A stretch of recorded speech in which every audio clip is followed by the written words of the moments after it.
Today is Thursday, January 5, 2023. I'm Pastor Michael, and this is Wilderness Wanderings.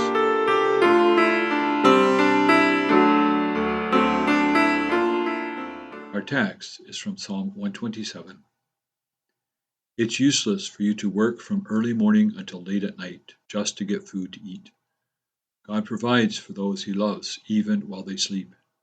Children are a gift from the Lord. They are a reward from him. That's Psalm 127, 2-3. Reading the Bible well involves our imagination. It also requires understanding the whole story in its context. Too often Christians take material from the Old Testament story of Israel and apply it directly to individual Christian living. For example, this psalm has been used as an anti-birth control text, or that the more children you have, the more blessed you are. Such assertions fail to understand this psalm within the story of Israel. This song was sung by the Israelites as they journeyed from their homes to worship at the temple. This could take several days or weeks depending on where you lived. The psalm is about building a home and city that will endure.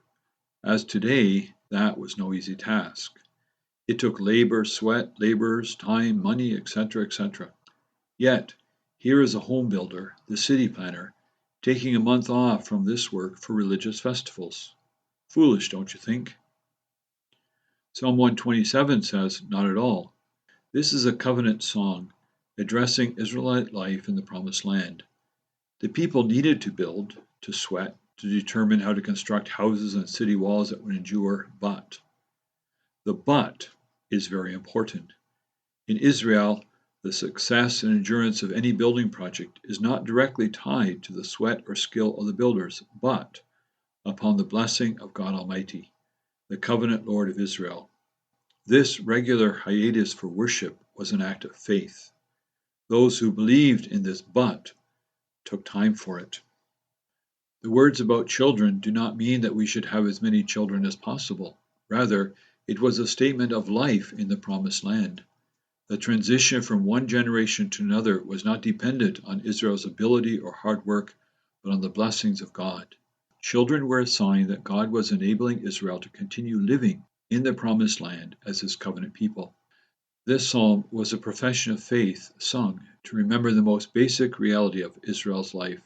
Her life was in God's hands. Without God, Israel was just another nation struggling to survive in a hostile world.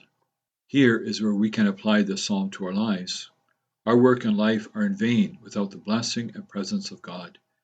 The ability to earn a living and find relief from one's labor, refreshing sleep, comes from the hands of a loving Father. To build a house is no guarantee that we will live in it.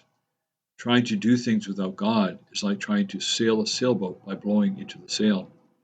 This is a psalm for the hard-working, hard-driving person, the kind of person who builds things, who runs things, who makes things happen, who, when seeing that things aren't moving, the problem isn't getting solved, starts work earlier or works later or works harder to make things happen.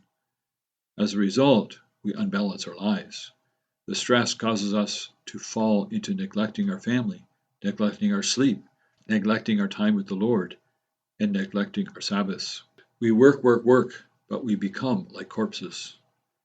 The psalm does not encourage laziness. Rather, that we understand our income-earning labor as an act of worship.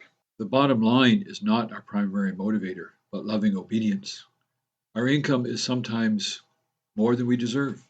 Sometimes it is less than we hope for. God's desire is that we see him working in our daily labors, that we avoid depending on our own effort to succeed. Yesterday was Wednesday, hump day, a word suggesting that our income-earning labor is done primarily to enjoy the weekend. But what if we saw this labor as an opportunity to serve the Lord? What if we saw our work as our worship, a gift to God? That is what our psalm is aiming at. Today, ask God to show you how you can worship him in your labor. Ask him to show you how you can serve your fellow laborers. As you labor on, go with the blessing of God. May the grace of the Lord Christ go with you wherever he may send you. May he guide you through the wilderness, protect you through the storm. May he bring you home rejoicing at the wonders he has shown you. May he bring you home rejoicing once again